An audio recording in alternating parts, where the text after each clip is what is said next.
ॐ स्थापकाय च धर्मस्य सर्वधर्मस्वरूपिणे अवतारवरिष्ठाय रामकृष्णाय ते नमः.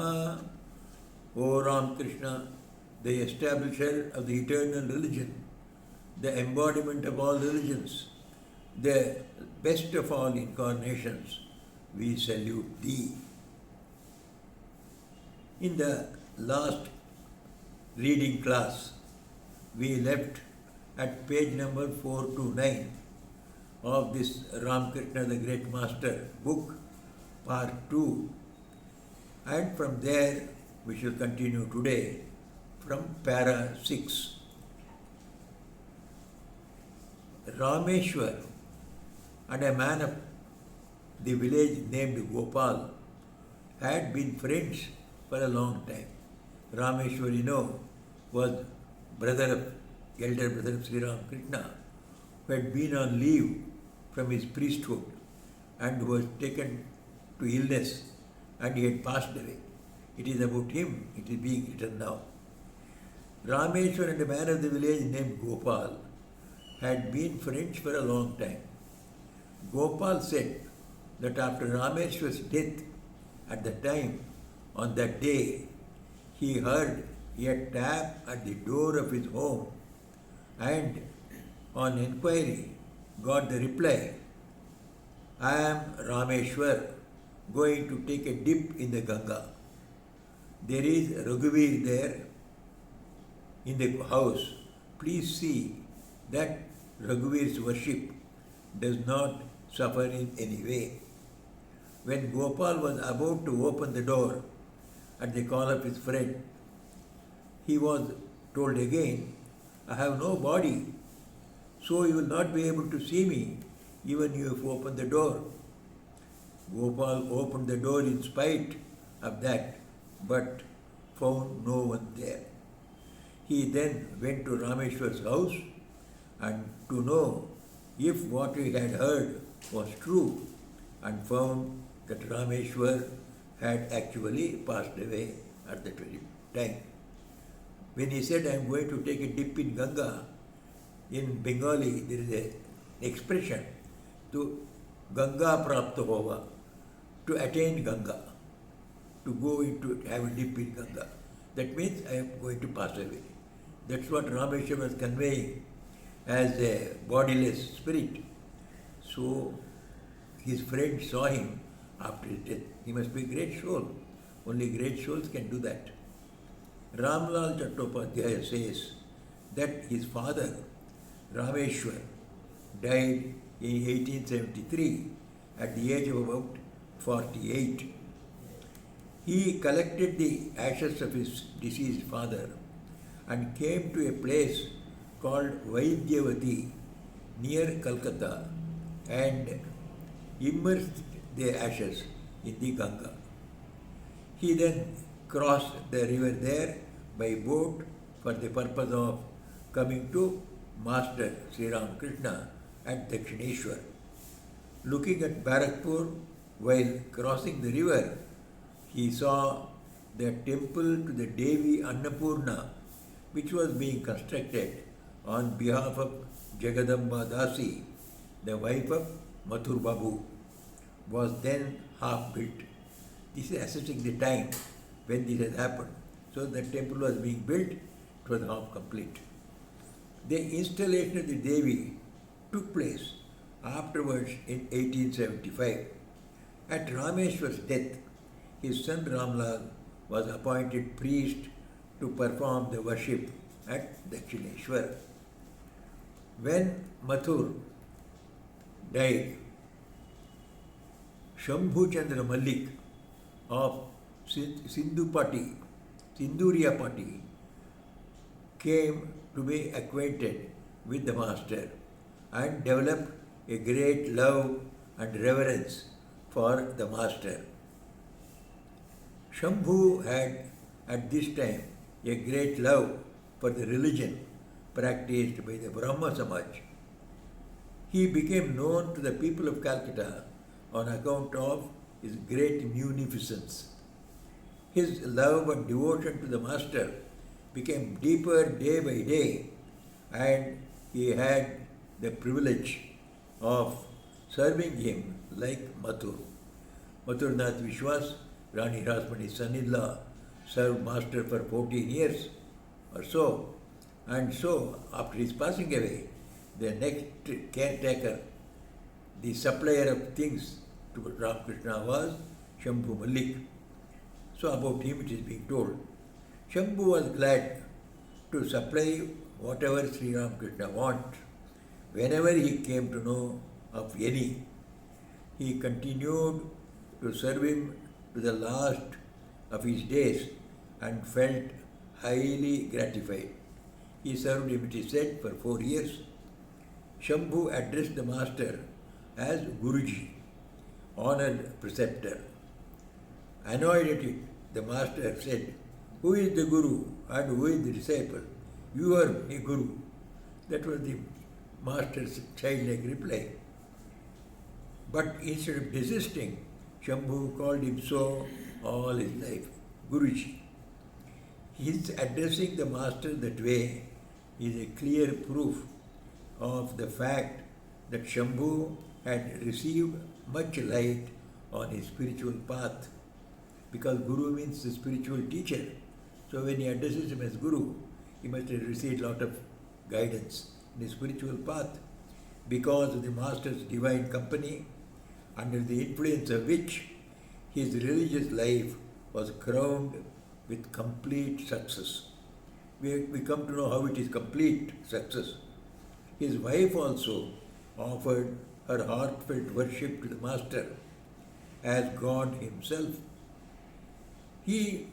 And when the Holy Mother stayed at Dakshineshwar, the wife of Shambhu Mallick, she brought her to her own house every Tuesday. Tuesday is considered a very sacred day for Divine Mother. So considering Holy Mother as Divine Mother herself, she used to worship her on every Tuesday and worshipped her holy feet with the 16 articles, Shodashopachara, the detailed worship of the Mother with 16 items. She performed on every Tuesday. So the wife of Shambhu Mallick was also very much devoted to Holy Mother and to Sri Ramakrishna. The Holy Mother came to Dakshineshwar for the second time, probably in the middle of 1874.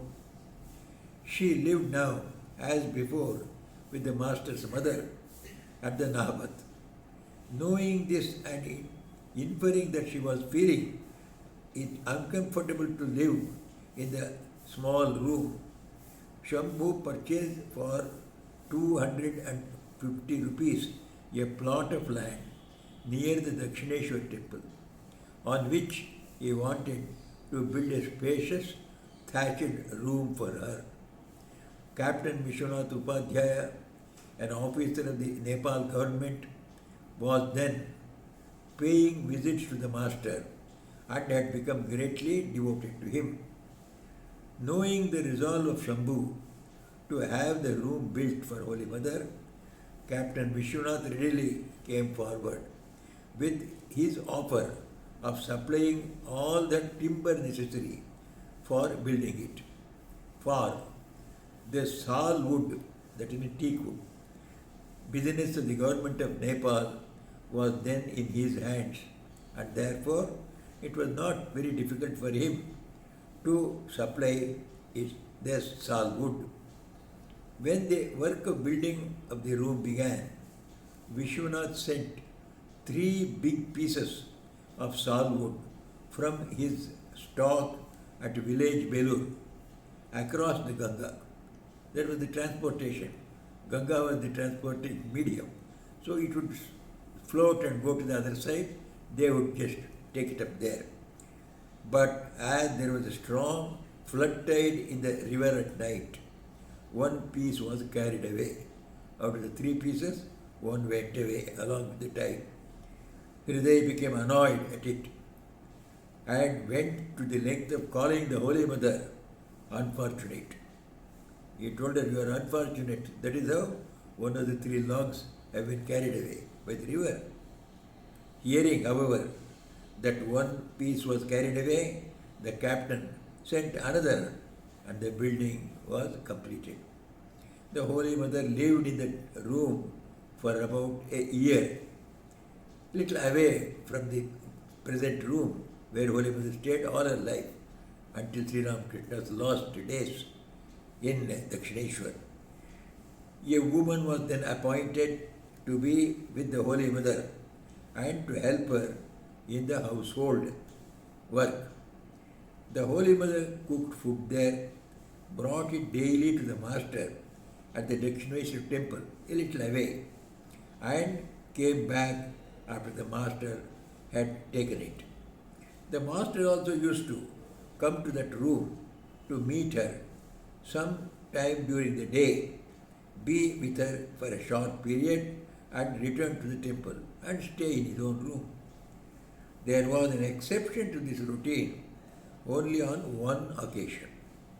As soon as the master came one afternoon there to Holy Mother's room, it went on pouring so heavily and continuously till it was very late at night, so that it was impossible for him to come back to the temple at night.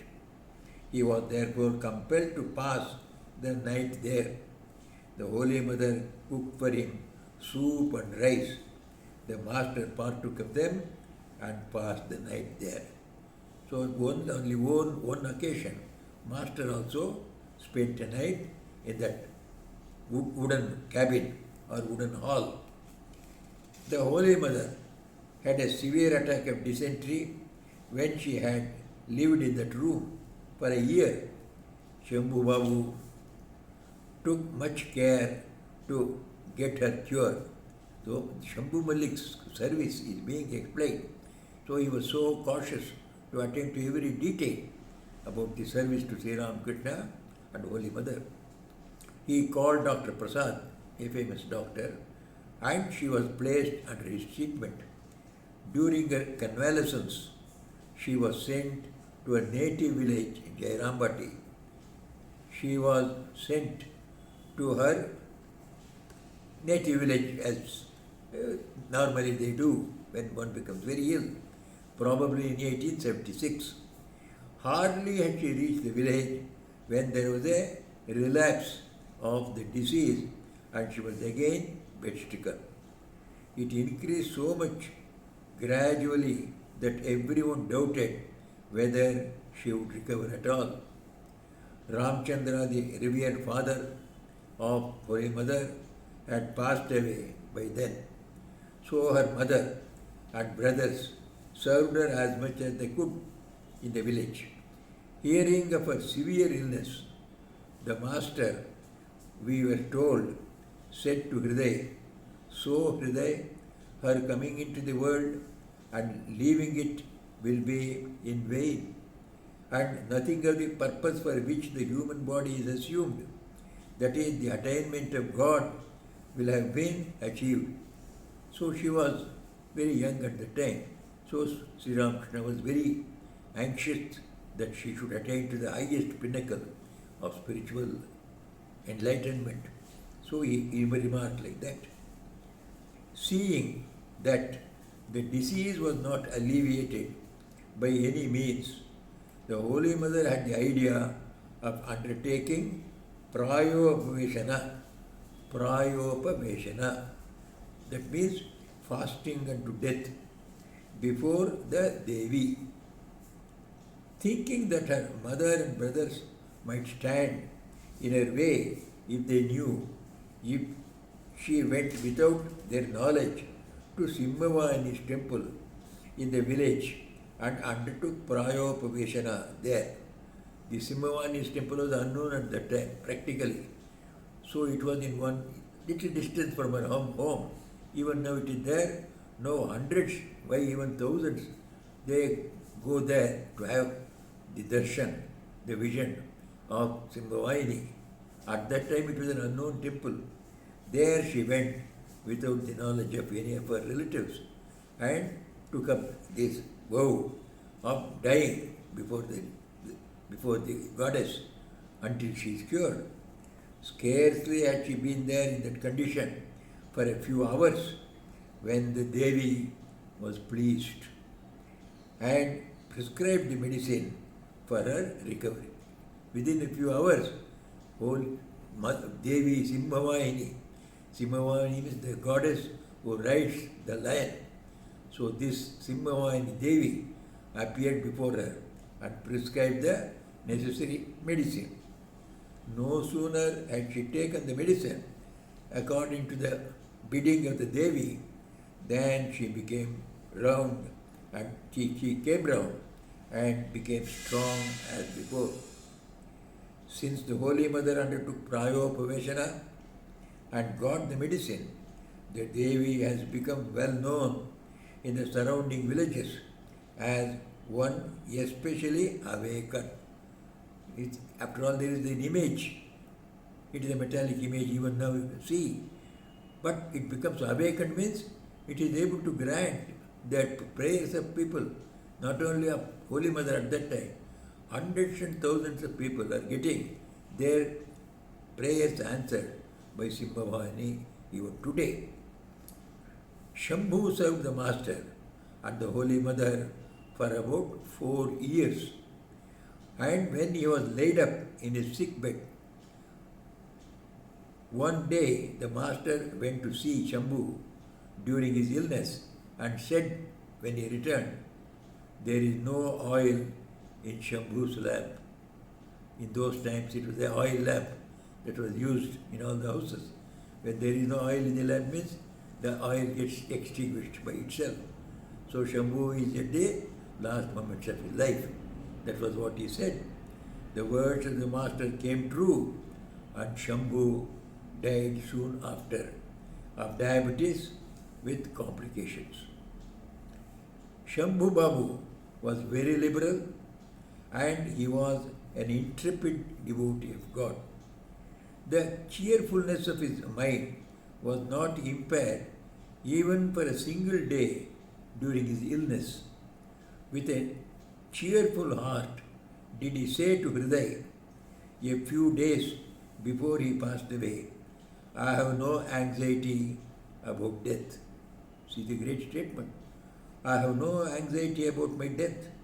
I have packed up all my bag and baggage and am quite ready to depart. Great statement by a householder.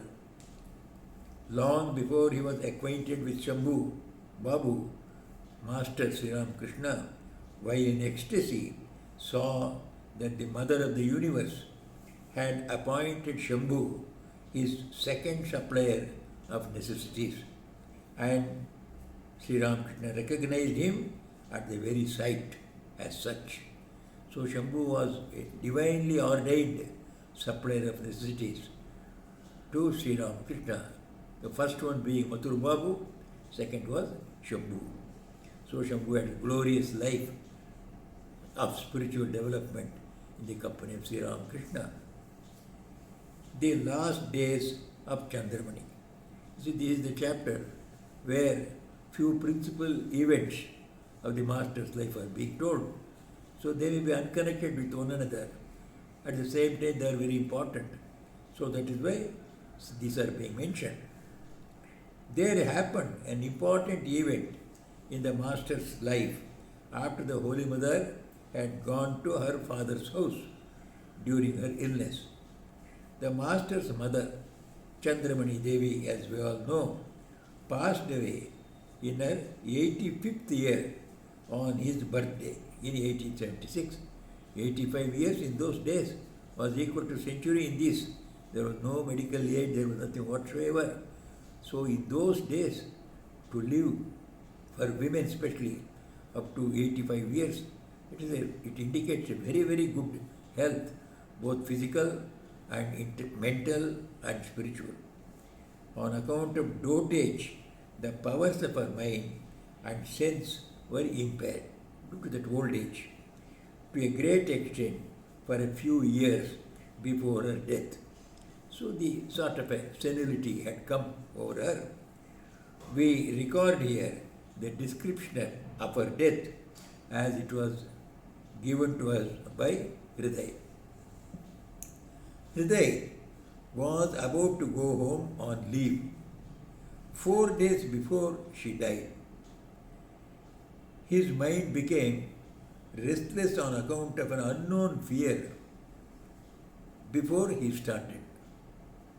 And he could by no means bring himself to leave the master alone and go. Sri Ramakrishna would be alone if he went away, and Hriday was the right hand for the master. So at that time, any emergency comes, who will help the master? See the dedication of this Hriday. He might have had so many other qualities which did not favor Sri Ramakrishna's comfortable life, but this dedication to his duty was there. So he was apprehensive. Something would happen if I go away, leaving the master alone. So he was feeling restless. Then Hriday appraised the master of his apprehension. When the latter said, then you need not go. If you feel apprehensive, don't go. 3 days passed safely. Master used to go to his mother every day. During last 4 days, master is there by the side of his mother. What a great fortune this old lady had. The Lord himself is beside her all the 4 days, the last moments of her life, for some time, and serve her with his own hands. Hriday also used to serve her, and Kali's mother, a woman servant, remained for almost the whole day with the old lady. She was not now well disposed towards Hriday. See, people have their own choices, and Chandramani was somehow not well disposed towards Hriday. For in her dotage, she had developed a notion from the time of Akshay's death. Akshay was elder son's son. So this Akshay, when he died in a young age, she attributed the death to Hriday's. So how was it? Hriday, who had killed him, and that he was trying to kill the master and his wife also. So this was her notion due to her senility of the old age. This was why she sometimes warned the master and said, never comply with what Hriday says. When you don't obey him, he may lead you into a dangerous situation and kill you. That was the meaning. Hriday says, signs of a loss of understanding through age and infirmity were found in various other aspects too. Funny ways gives the example. Take for example the following fact. The Alam Bazar jute mill was situated near the Dakshineshwar garden. The workers of the mill were given leave for some time during midday, maybe for the lunch. They were again called to work half an hour later by the sounding of a whistle, the mill whistle. The old lady came to the conclusion, Chandramani Devi, that the sound of the whistle of the mill was that of blowing of conch shells in Vaikunta.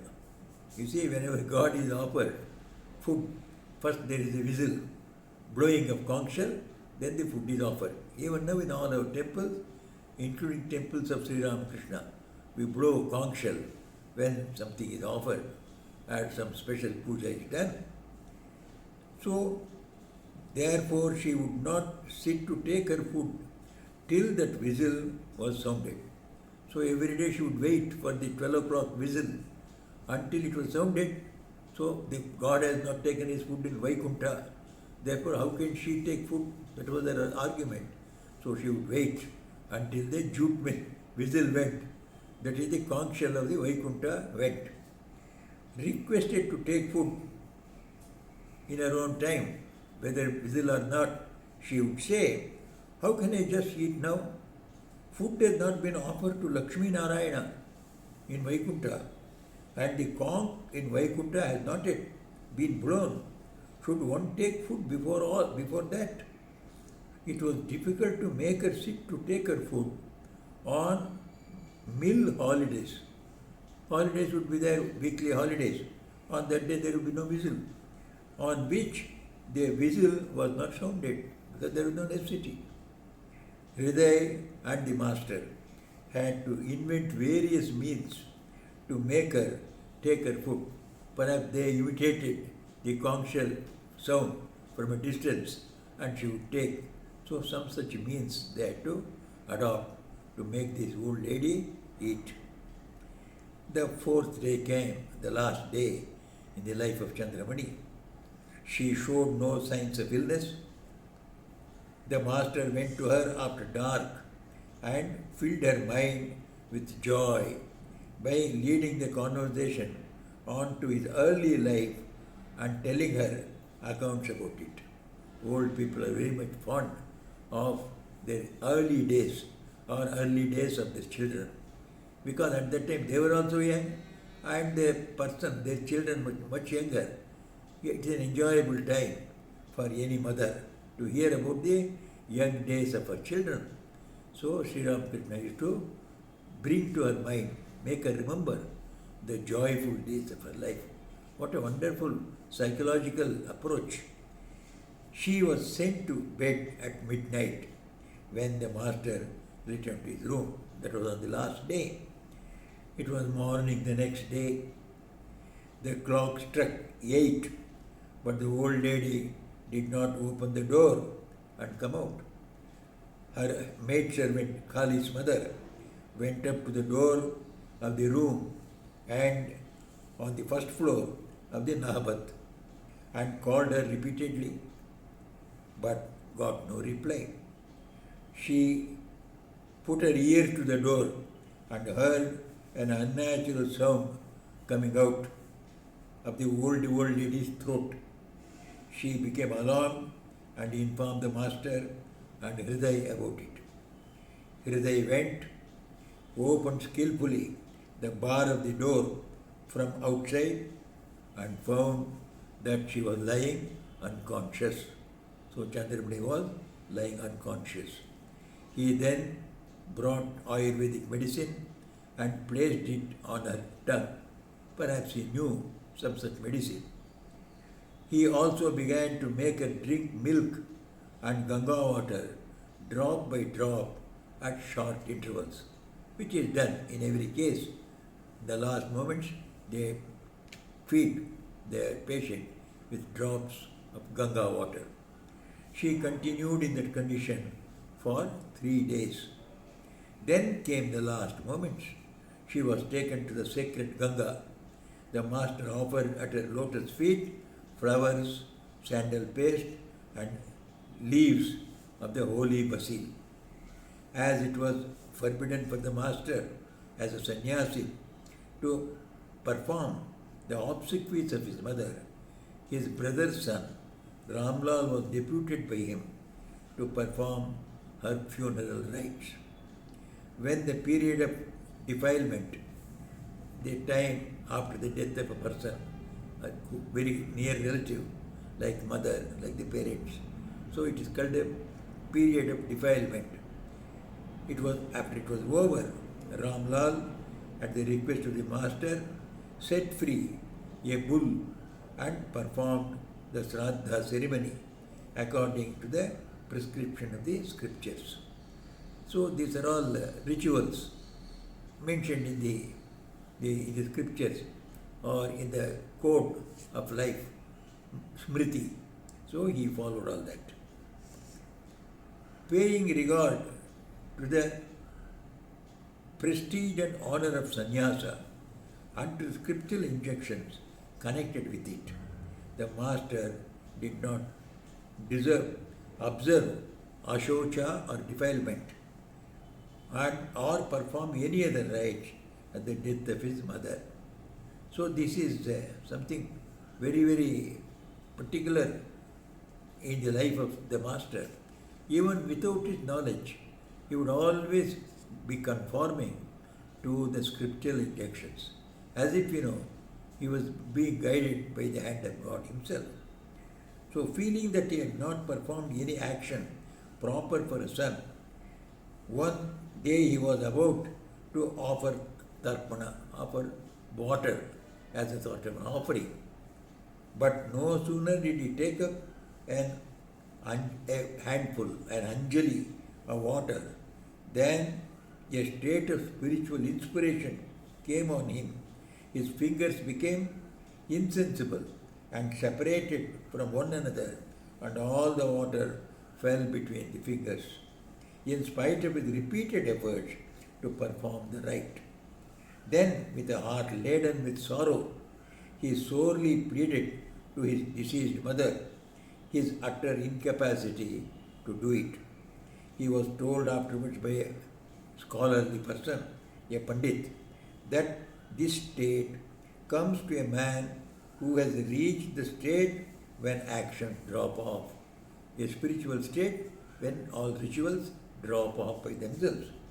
With his progress in spirituality, he reaches the state when performance of all Vedic injunctions, actions, are naturally rendered impossible, and he incurs no sin on that account. So this was the last of Chandramani's, how Sri Ramakrishna was beside her and she had a glorious death. We shall continue the story in the next reading class. Niranjanam nityamanantarupam bhaktanukampadhrita vigraham vai Ishavataram parameshamidhyam tam Ramakrishnam shirasa namamaha. O Ramakrishna, the taintless one, the eternal one, the one with infinite forms, the one who has assumed a form out of compassion to the devotees, the incarnate of the Supreme Soul and the adorable Lord of all, we salute, bowing our heads to Thee. Om Shanti Shanti Shanti.